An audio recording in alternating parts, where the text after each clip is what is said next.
No se diga más por Top Latina 101.7 FM. Amigos, de vuelta en No se diga más a través de Top Latina 101.7.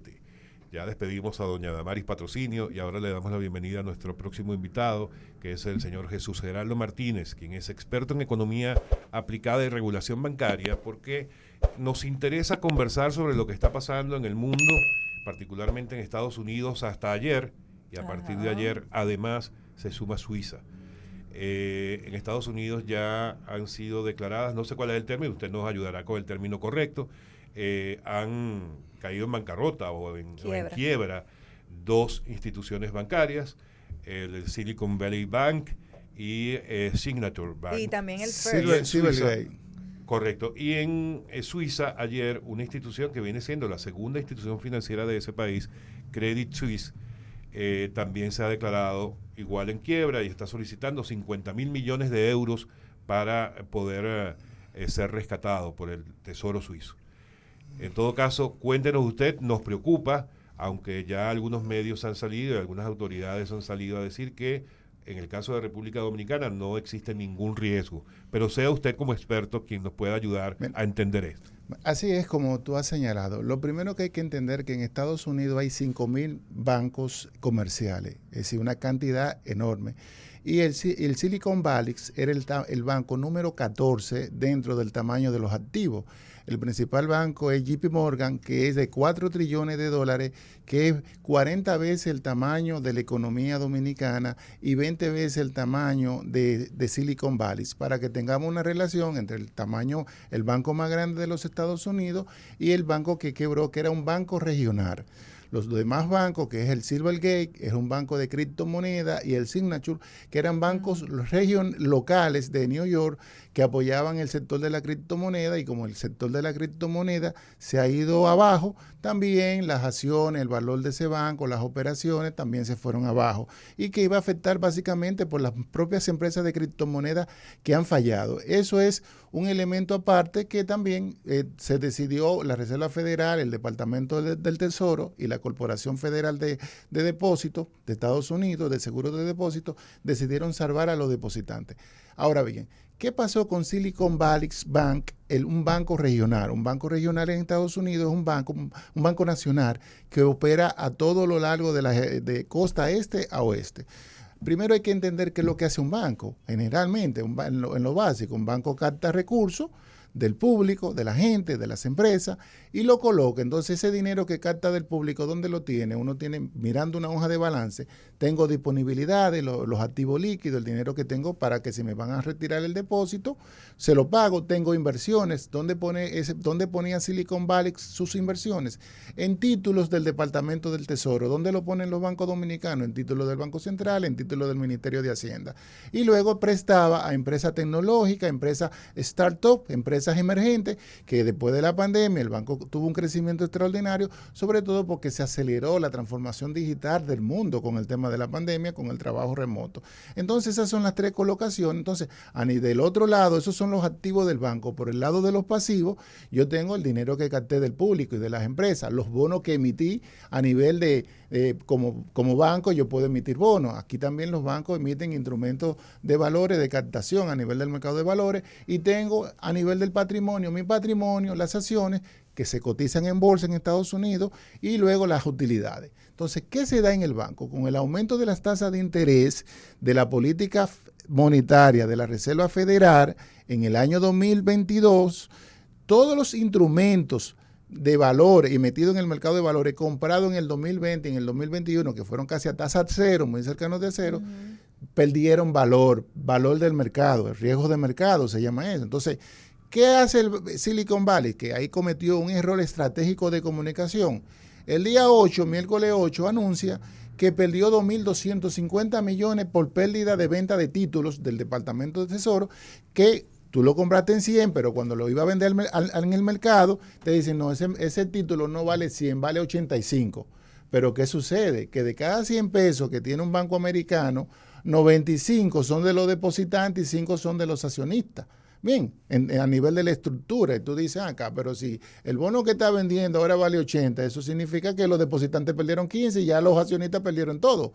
Entonces, cuando el mercado ve eso, sobre reaccionó y dice el precio de las acciones bajaron un 60% el jueves pasado y el viernes un 78%, y los depositantes dicen, bueno, y dice, yo voy a emitir más acciones para recuperar esa pérdida, pero el mercado lo que castigó fue el precio de las acciones, porque entonces si vas a salir a vender los títulos, va a perder más. Entonces, si va a perder más, si ya se perdió el capital, se decapitalizó el banco básicamente porque perdió el valor de las acciones. ¿Quiénes que siguen perdiendo? Los tenedores de bonos y los depositantes. Los depositantes fueron, y lo poco que había de dinero para las operaciones normales, mantener los riesgos de liquidez, hubo una corrida de depósitos que exacerbó el miedo, el temor, porque era el banco número 14 a nivel de Estados Unidos, y entonces todo el mundo empezó con un temor, con un pánico, y entonces Signature y Silvergate eran antes de Silicon Valley. Lo que pasa es que se pegaron, de que después no, fueron antes. Usted acaba de decir algo que me llamó la atención, y no sé si es correcto lo que voy a decir en base a lo que le acabo de escuchar. ¿Se pudiera decir entonces que el origen de esta crisis en particular del Silicon Valley fue un error de comunicación de parte de ellos? Fue un error estratégico de comunicación, porque quizás no manejaron bien la información de haberle dicho que perdieron 2.250 millones de dólares. Porque ahora mismo cualquier estado de balance de un banco, si usted toma el balance, todos tienen pérdidas por riesgo de mercado. Todo el que compró títulos, incluyendo hasta personas dominicanas que tengan bonos soberanos, títulos del 2020 y 2021, tienen una pérdida de valor del mercado. El mercado no te paga los 100 por lo que tú compraste. Se precipitaron al hacer este anuncio. Se precipitaron. Entonces, ¿qué sucedió? Que después de una corrida así, que el banco ya no tiene liquidez, riesgo de mercado, perdió una pérdida importante, se decapitalizó porque el valor de las acciones se fueron al piso. ¿Qué hizo la Corporación Federal de Seguros de Depósito? Intervino el banco el viernes. Entonces hubo una reunión permanente entre la Reserva Federal y el Departamento del Tesoro, porque eso iba a ocasionar un juego dominó, porque entonces todos los bancos pequeños iban a caer, y entonces los bancos grandes, el precio de sus acciones cayeron, los índices bursátiles cayeron, pero inmediatamente la Reserva Federal de los Estados Unidos dijo, no, esos títulos que el mercado te está pagando en 80, yo te lo voy a recibir en 97 y te voy a cobrar una tasa de interés porque son los títulos del Estado para pagarle a los depositantes, y aquí nadie va a perder su dinero, y a pesar de que ese banco no era de riesgo sistémico, porque si estamos hablando que el banco más grande 40 veces más que ese, que es 209 mil millones de dólares, equivalente 2 veces el tamaño de la economía dominicana, Silicon Valley. Entonces, desde que la Reserva Federal anunció eso, y el Departamento del Tesoro y la Corporación Federal de Seguros de Depósito, hubo una corrección del mercado, pero se le está asegurando a los depositantes, los tenedores de bonos y los accionistas, conforme no van a ser resarcidos.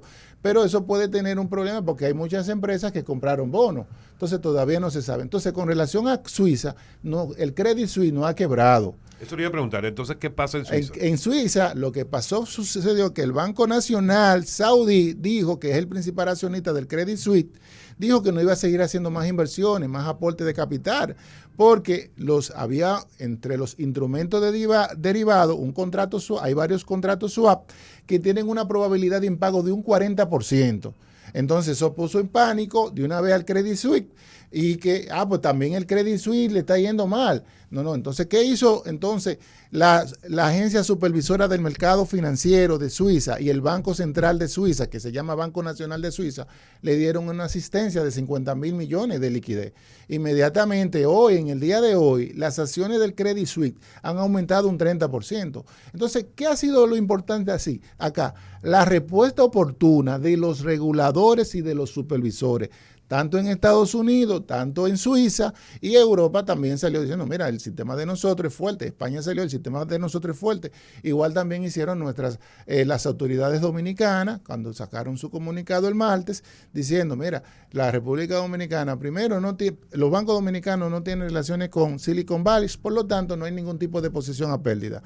El sistema financiero dominicano es un sistema financiero sólido con una solvencia de un 17%, cuando en Estados Unidos el requerimiento de capital es 5.6, aquí es el 10, pero los banqueros, los accionistas de los bancos es 17. Entonces, mira la magnitud. Cuando en Estados Unidos los requerimientos de liquidez es un 10% sobre el total de los depósitos, aquí nosotros tenemos un 23%. Fíjate la diferencia entre la solidez del mercado dominicano, el sector bancario dominicano, con lo que Estados Unidos. Yo no estoy diciendo que quizá Estados Unidos es más fuerte, pero República Dominicana ha madurado bien, ha madurado en la gestión de los riesgos de liquidez, riesgos de mercado, riesgos de crédito, donde la calidad de la morosidad de la cartera apenas es un 1%. Entonces eso le agrega fortaleza y fue muy bien que la Junta Monetaria sacara un comunicado oficial ya diciendo, mira, no hay exposición. Y con los bancos que realmente República Dominicana hace negocio, son con los 3 segundos bancos más grandes, que son con Wells Fargo, con Citigroup y Banco of America, que son los siguientes después de JP Morgan. Amigos, estamos conversando con Jesús Geraldo Martínez, experto en economía aplicada y regulación bancaria, a propósito de la situación con las entidades financieras, con 2 entidades financieras en los Estados Unidos. Ya vamos a hablar un poco más de República Dominicana para terminar con nuestra entrevista del día de hoy, pero por ahora una breve pausa en No se diga más a través de Top Latina 101.7. No se diga. Amigos, de vuelta en No se diga más a través de Top Latina 101.7. Continuamos ya para terminar nuestro programa del día de hoy con el experto en economía aplicada y regulación bancaria, Jesús Geraldo Martínez.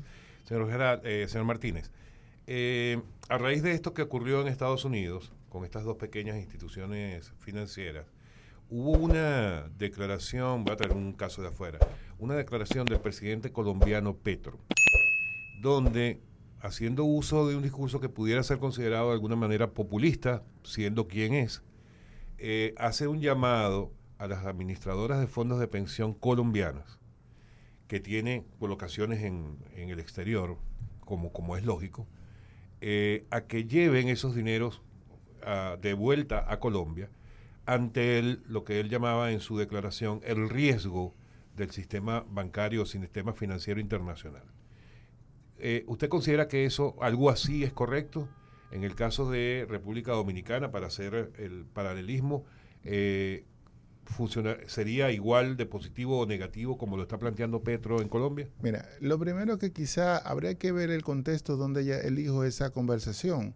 Si usted me pregunta, los bancos dominicanos tienen dinero en Wells Fargo, tienen dinero en Banco of America, tienen dinero en Citigroup, porque hay que pagar el comercio exterior, sobre todo porque el 80% de las exportaciones hace Estados Unidos, de la República Dominicana, y hay que pagar el comercio exterior. Entonces, esos bancos son de una alta calificación crediticia y de un ranking impresionante. Entonces, si esos bancos tuvieran algún tipo de situación, se acabó básicamente la economía mundial, porque esos son los motores, los 3 bancos más grandes, después de los 3 bancos más grandes de China, que son los bancos más grandes. En China están los bancos más grandes del mundo, en términos de activos y en términos de capitalización. Entonces, eso sería algo catastrófico, lo cual no es posible porque fíjense que fueron banquitos pequeños y para evitar una situación de riesgo de contagio, las autoridades regulatorias actuaron rápido. Si él está diciendo eso, tráiganme el dinero para acá, es muy posible que los fondos de pensiones, conforme a porque en todos los países hay una comisión clasificadoras de riesgo, que es donde le dice a cada fondo, a los fondos de pensiones, a las AFP, donde usted puede invertir el dinero de los afiliados de los fondos, de los afiliados. Aquí no son depositantes, sino afiliados. Y esos dineros se deben invertir en entidades que sean AAA a nivel de calificación crediticia, y se hace para diversificar el riesgo. Y eso es lo que han hecho, eso ha hecho Chile, eso ha hecho Colombia. Ahora, si es un tema de ley, los fondos de pensiones colombianos no están obligados a traer el dinero. Por lo mismo, igual que también en la República Dominicana, los fondos de pensiones tienen su ley, la 87-01, y la Comisión Clasificadora de Riesgo, que dirige la Superintendencia de Pensiones, le dice, mira, aquí son los instrumentos bancarios que tú tienes que invertir y son los de menos riesgo dentro del mercado financiero. De modo que entiendo que quizá también parte del pánico, porque la gente que quizá no tiene todo el conocimiento conocimiento, se entra en pánico. Por eso es importante la buena comunicación y oportuna y comunicar de manera asertiva y certera para que la gente sepa, mira, el sistema financiero, aquí no hay problema, aquí no hay situación. Y por eso también cuando el presidente Biden dijo, mira, el sistema bancario estadounidense es resiliente y fuerte. Y lo dijo, y así mismo, ya los mercados hoy en Europa están calmados totalmente. En Estados Unidos, cuando abra ahora a las 9:30, a las 10, el Dow Jones, los precios de las acciones van a empezar a recuperarse como se estaban recuperando el día antes de ayer. Entonces, y ya ese pánico de la gente, ya desde que a la gente le dicen, aquí está tu dinero, ya se acabó ya el miedo. Y en el caso de República Dominicana, ayer vimos cómo los principales titulares de los periódicos traían las informaciones de la Junta Monetaria, diciendo que esta quiebra de bancos no representaba una afectación real para el sistema financiero de República Dominicana. Totalmente de acuerdo, y fue muy oportuna la decisión, sobre todo porque en el día antes el martes, esos mismos medios de prensa, turbulencia, qué sé yo quién. Que lo comentábamos acá. Sí. Bueno, yo saqué un artículo el lunes porque yo me mantuve dándole seguimiento desde el fin de semana a lo que estaba pasando, porque estoy suscrito a Bloomberg. Y digo, bueno, déjame ponerte, porque nadie está hablando de esto. Y dice, temor financiero fue, no terror. Entonces, pero óyeme, la prensa sacó algo que ya, de hecho, había pasado, porque ya la Reserva Federal había anunciado que iba a rescatar a todo el mundo, que iba a declarar ese banquito pequeño en riesgo sistémico para poderle pagar la totalidad de los depósitos, no hasta $250,000, que es lo que establece el seguro de depósito en Estados Unidos, sino la totalidad. Aquí en República Dominicana el seguro de depósito es $1,860,000, que es importante porque no todo el mundo tiene esa cantidad de dinero y si es el seguro de depósito, el 99.9% de todos los depositantes que tienen dinero en República Dominicana están cubiertos con ese fondo de garantía de seguro de depósito que tiene la República Dominicana. ¿Cómo usted valora que en República Dominicana por primera vez tenemos la visita del presidente del Banco Mundial? Y sobre todo en medio de esta situación, y también quiero que me diga un poquito cómo usted considera que se está manejando esa relación entre los mercados financieros, tanto de los mercados de valores como los bancos mismos, con relación a esa desconfianza que por la mala comunicación se genera y cómo eso afecta a la banca y a los sectores financieros. Mira, la visita del presidente del Banco Mundial es una visita de cortesía y quizás hasta de despedida, porque hay ya se está en una elección de un nuevo presidente del Banco Mundial y quizás una visita de cortesía diplomática y de despedida. Y con relación a cómo se maneja, yo pienso que la prensa tiene un gran papel, los medios de comunicación, de filtrar, de preservar lo que no ha costado tanto después de la crisis bancaria del 2003, que es la estabilidad financiera, la estabilidad económica del país. Y entonces cuando a veces se hacen anuncios que sin la debida propiedad, violando el artículo 80 de la Ley Monetaria y Financiera, de que tú no puedes hablar de una entidad bancaria sobre su solvencia, sobre su liquidez sin tener ninguna base, ¿entiendes? De que pueda causar una corrida bancaria. La prensa tiene un papel impresionante, los medios de comunicación en esto, de que ese tipo de noticias lo que hacen es crear pánico, crear inseguridad en la gente que no maneja la totalidad, incertidumbre, y entonces pueden afectar entidades. Es bueno, gracias a Dios los bancos tienen unas buenas agencias de comunicación, de crisis, que ante cualquier situación han podido mitigar cualquier ruido de cualquier entidad bancaria. Y eso ha sido positivo, porque también ha contado con el respaldo de la Superintendencia de Banco y de la Junta Monetaria y del Banco Central. Sí. Bueno, señor Martínez, nosotros agradecidos. Yo no sé si nos queda muy poco tiempo y no sé si la pregunta es muy complicada. Dígame. Para que nos dé tiempo, pero a mí me interesaría saber el tema de las reservas internacionales. Este gobierno ha sido muy reiterativo. Enfático, sí. En cuanto a que cada vez más aumentan nuestras reservas internacionales. Mira, ¿qué tan importante es eso para el país? Mira, las reservas internacionales es importante porque con eso tú mantienes la estabilidad cambiaria de un país y eso es una medida de confianza y se calcula también, óyeme, si tenemos necesidad de dólares, aquí hay dólares para las importaciones, para ayudar a los bancos, para el comercio exterior. el gobierno lo ha señalado, quizá no es un logro del gobierno, es un logro del Banco Central, y ese logro del Banco Central es un logro de la cantidad de pesos que hay, porque el Banco Central no produce dólares, el Banco Central lo que hace es interviene en el mercado, emite pesos y compra dólares y luego lo saca a través de sus instrumentos de política monetaria, saca los pesos a través de sus instrumentos de política monetaria y así crecen las reservas. Pero si hay un pánico de que la gente quiere dólares, esas reservas pueden bajar, pero si no hay ese pánico, esas reservas pueden seguir subiendo, que es lo que ha pasado, de que a mayor influencia de dólares, porque ciertamente el turismo ha crecido mucho, las exportaciones crecieron mucho, las remesas del país el año pasado fueron más de 10.800 millones de dólares, y entonces todo eso entra a dólares, el Banco Central tiene que intervenir el mercado de divisas, comprar divisas, dólares, para mantener la estabilidad, porque si no el tipo de cambio tuviera el 50-1, entonces tiene que jugar, porque eso es parte del trabajo del Banco Central, la estabilidad del tipo de cambio. Entonces cuando interviene el tipo de cambio, compra dólares, aumentan su reserva, y cuando el tipo de cambio está subiendo, para estabilizarlo en 55, entonces vende dólares, y si quiere, para mantenerlo así. Entonces, al final, es el logro del buen manejo de la política monetaria del Banco Central. Bueno, mira, sí nos dio tiempo. Muchas gracias, señor Martínez. Gracias por estar con nosotros, y aquí siempre tendré un espacio para aclarar este tipo de cosas. Importante lo que usted decía, la responsabilidad en cómo los medios manejen este tipo de informaciones en cuanto a la estabilidad de un sistema financiero. Así, muchas gracias a ustedes por darme la oportunidad de compartir con ustedes. Gracias. Ha sido el experto en economía aplicada y regulación bancaria, Jesús Geraldo Martínez, en No Se Diga Más. Karina, Odette, se nos fue prácticamente el tiempo. Las veo como... ¿Será hasta mañana? Ustedes quedaron como golpeadas, como... Wow. Yo no sé qué pasó en esta cabina. Ha sido duro este programa. Sí, pero... Ha sido duro, pero nada. Ánimo. No por usted. No por usted, por la entrevista anterior. Que usted no nos venía escuchando. Usted nos tiene que escuchar, señor Martínez. Yo lo estaba escuchando ahí, cuando usted le dijo, yo no estoy de acuerdo con usted, yo digo, Ay. Yo dije, bueno, es fuerte.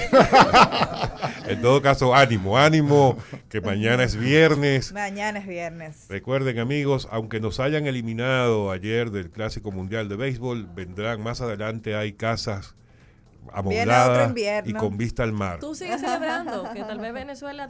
Ustedes me van a excusar, pero yo voy a seguir celebrando. Hasta mañana, señores. Bye, bye. Amigos, no se diga más. Bye, bye. No se diga más. Una revista No se diga más por Top Latina 101.7 FM.